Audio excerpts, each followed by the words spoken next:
Yo, we just people from the north side. Want some Timmy's at the shore fine. Winter ready on the four ties. Heavy traffic during 4-5. Gotta hustle on your own time. Color people every port side. We just people from the north side. Ladies and gentlemen, this is a big one for me. I've tried to get this incredible talent on the show for a few years. And now that she's an independent wrestler, I've been able to acquire the quintessential talents of the Quintessential Diva.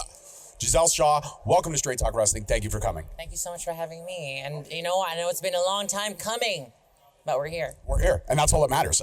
Everything else in the past is the past, but we're here now in this moment. So I have to actually mention this yesterday because I was able to call my very first of many, I hope, Gisele Shaw matchups, and it was an incredible match. I enjoyed it thoroughly. And actually, one of the things that me and my commentary partner pointed out yesterday was that in TNA, you really didn't get a chance, I feel, to be the full version of yourself. And I feel like now that you're on the indies, you're doing what so many other wrestlers have done. They've reinvented themselves, and they are just killing it on the indies, doing better than they would with the mainstream. What is it about the indies being that kind of turnaround point with the creative freedom that a lot of wrestlers feel when they step away from the TV deals and come to the independents, and they know that they can just do things their way because they have full control? Yeah. No, I think it's totally different, that independence and when you're contracted, there's always a creative team. They have a vision for you. And I feel like that's the job. You know what I mean? Like you are trying out for a role, let's say, in a film or a show. And that's what you're doing. So I know it sucks sometimes when you're like, oh hey, you're kind of limited or whatever, but that was the job. And I feel like sometimes that's all you gotta do is do your job. Well, you did your job very well in TNA. You were my 16-year-old daughter absolutely loves you, and every time I take a picture with you, she gets very upset because she's like, "Why wasn't I there?" And I told her, I said, "You can come today. Gisele's going to be here today." She's like, "Yeah, but I dyed my hair yesterday, and the color didn't come out right." She's such a girl's girl, and I love it. But she also still does. She'll sit down and watch a basketball game with me, not understanding it. She'll cheer for the same teams as I cheer. She's the best of both me and my wife, which is great. But when you hear that a young fan looks up to you in such a stellar way and looks at you like my daughter, every time she sees you on Instagram, she's like, "Oh, she slays." She slays. And I don't know what that means, and I'm probably aging myself when I say it, so I apologize for that. But my daughter says you have all the Riz, and apparently that is the Riz.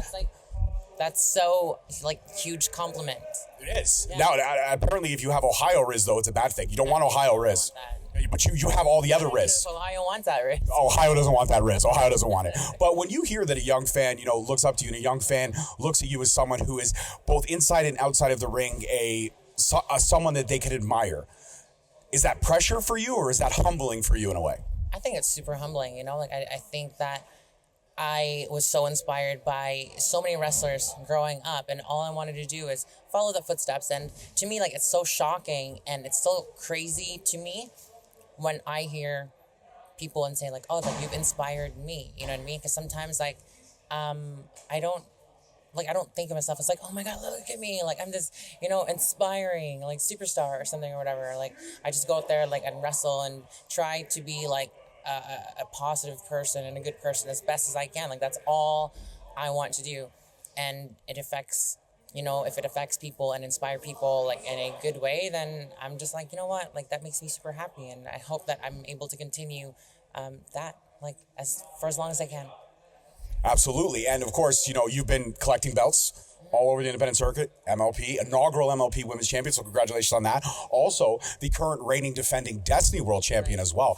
Now, you had to face Priscilla Kelly, and it was a very entertaining match, and then Priscilla challenged you on your home turf at MLP, and you slayed that dragon as well. So when you have to go into someone else's house, make a statement, but then they come in your house and try to attack you, what was the strategy? Because once you beat her once, you had the upside. Do you feel like she was questionable in her decision as to try to take you on in your home turf at MLP? Well, so she beat me for the Destiny Women's Championship. Oh, she did. Yes, that's right. The first time. Yeah. But then you slayed that dragon. But I slayed the dragon, in my house. Yeah, you did. In your house. That's right. So when she tried to, entice you in your house, you slayed that dragon. That's a statement. Yeah, it's always, it's always good to have that home field advantage. Is that what they say in sports? Yeah, home field advantage.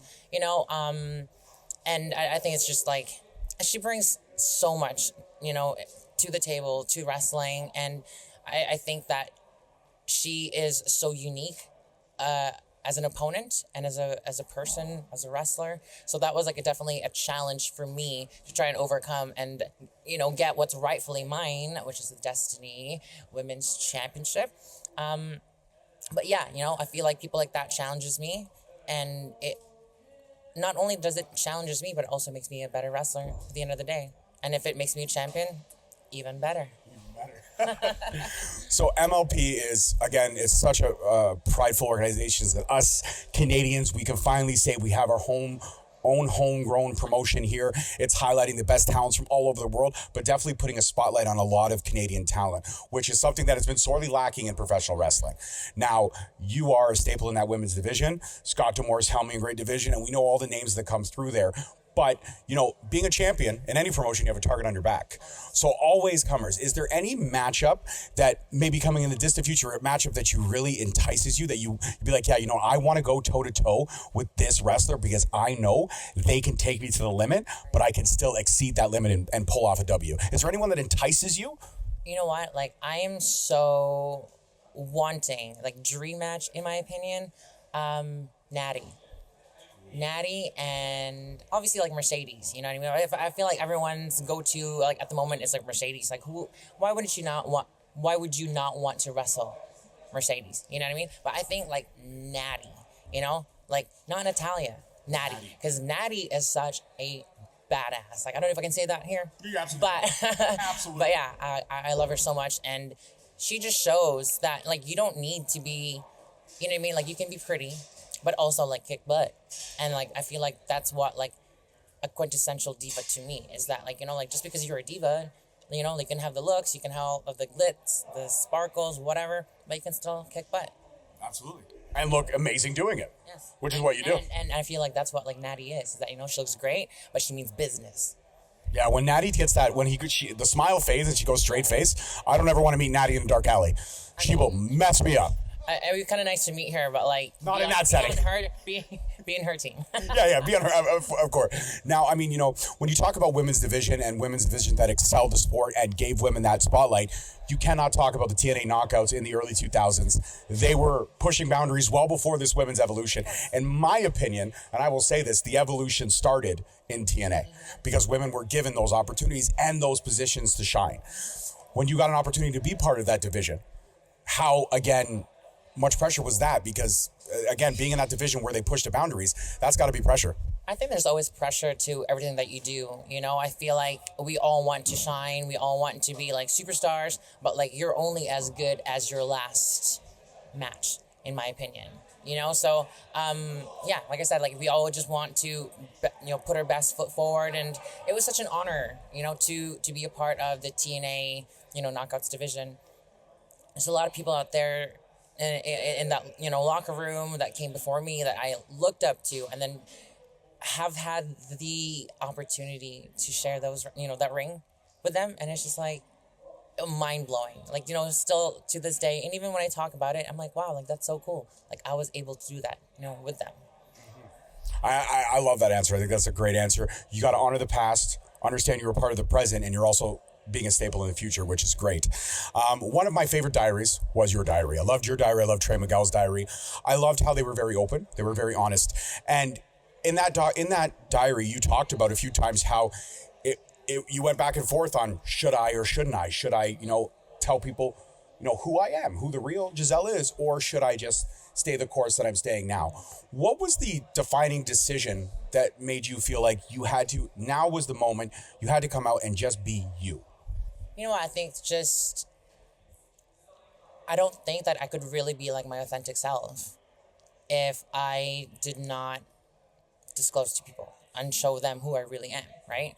I don't think that the crowd could really connect because it's like there's this part of me that I'm still kind of like holding back, so I feel like the fans like kind of felt something, was like, okay, like I don't know, kind of type of deal. But as soon as I like opened up to them, I was like, hey, like this is me, this is who I am, this is my story. It's like they're like, okay, cool, like I see you, more in a authentic, like clear way, and I love that.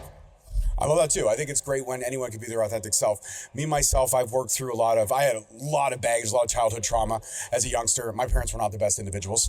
We'll leave it at that. But it took my wife coming in, and I didn't want to have children. And my daughter just turned 16, and I got so weepy. I made a speech at her 16th. It was only her 16th birthday, and I started crying. But I said, a mother becomes a mother the minute they find out they're pregnant, and a father becomes a father the minute he holds his child for the first time. And to me, the minute I held her, I knew what unconditional love was. And I knew that no matter what I had been through, that was my cross. It wasn't hers. And I was able to work through a lot of stuff in therapy, get better, become mindful and spiritually strong. And I feel like, much like yourself, finding your authentic place. I'm at the happiest place I've ever been at, and it's sad to say that it took 42 years to get there. But that's okay, right? Like, I know people always say, like, oh my God, society puts such a timestamp. It's like, oh, when you're past your 20s, that's like you're past your prime. It's like, no, it's not. You know what I mean? Like, I feel like everybody has a different journey, and I feel like that's what we need to appreciate. Like, it doesn't matter how long it took you there, but the most important thing is being able to realize it and actually get there. So it's not about the journey. It's so is that stereotypical? It is. Yeah, it's not about the journey. It's about the sorry, it's about destination. no, it's not about the destination. It's the journey that it takes to get there. Yeah, it's not about the climb.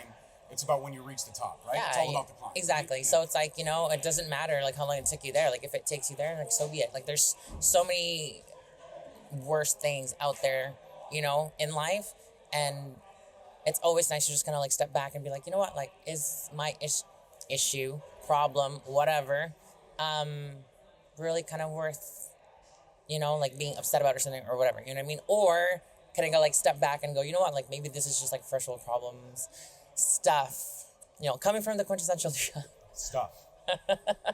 But yeah, no, and I think it's important to just step back and just see the big picture. I love that. And now this is a question that if I didn't ask this, my daughter would kill me. When it comes to shoe brands and designers and, just looking the part, being quintessential, what is your go-to shoe? Are you a Louboutin? Are you I don't know, are you a Marco Batali or something like that? Or I'm shocked that Christian Louboutin. Listen, I'm surrounded by women, okay? I'm surrounded by women, okay? And honestly and truly, even my dog is a girl. I don't have a chance to, there's no time off for me.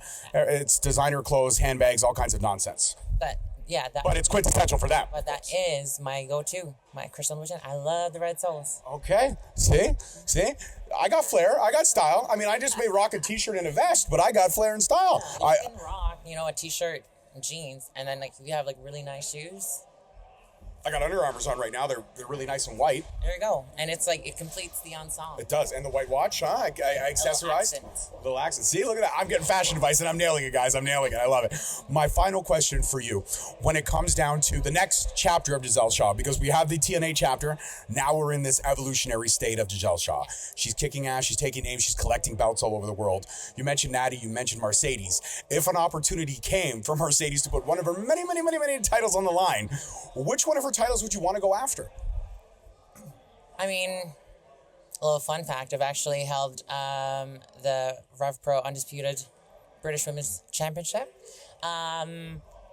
So, I mean, why not go for the big one? You know what I mean? Why not go for the TBS Championship?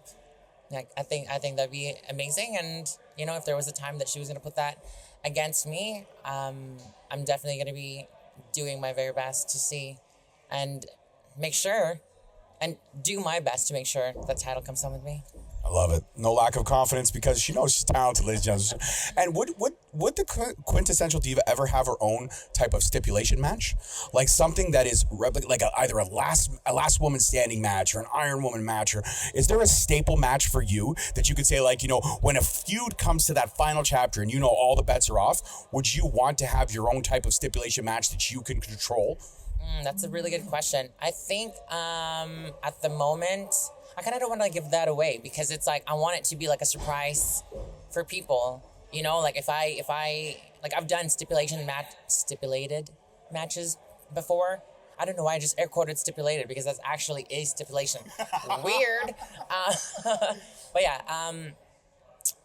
yeah, nothing comes to my mind right now because I don't want that. Like, I want it to be secret. You know what I mean? Like, there's so many things in wrestling that like can't be kept secret anymore. So I kind of want to keep the secret. And then if that happens, then they'll know that, you know, They'll know. Maybe I had something to do with it. I love it. I love it. And then you guys will come back and watch this interview on replay and know that I asked the question first. So that'll be incredible. Gisele, it's been a privilege and an honor to have you on the show. I appreciate you. As always, ladies and gentlemen, the quintessential diva herself, the Destiny Women's Champion, the MLP Women's Champion. She's killing it. She's looking good doing it. What can I say, guys? And again, you know, she also gave me a staple on the vest, guys. This was a $40 vest. I got a Dixie Outlet Mall, okay? It was perfect. It was amazing. Peace, love, and wrestling. We'll see you next time. Peace. Yo, we just people from the north side. Once the Timmy's at the shoreline. Winter ready on the full ties. Heavy traffic during 4-5. Gotta hustle on your own time. Color people every port side. We just people from the north side.